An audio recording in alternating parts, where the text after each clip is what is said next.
can see homesteads over there. You can see how flat the place is.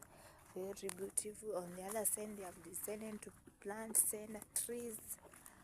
I don't know why are people embracing. Most of the Africans I've noticed they are either going to plant avocados or center trees.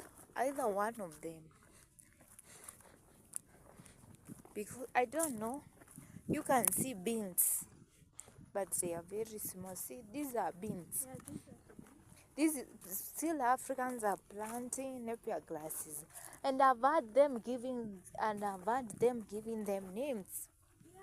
I don't know, cow John, super napier, the purple one.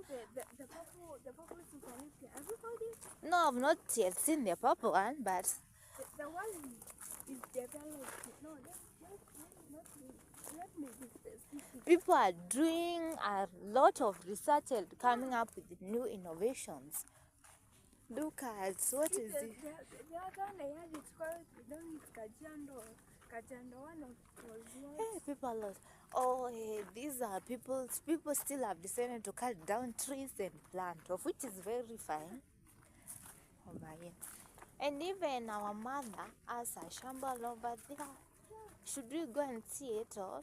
I think so. That is a good idea. Let's pass by and see. We are planting some potatoes. We have decided to do.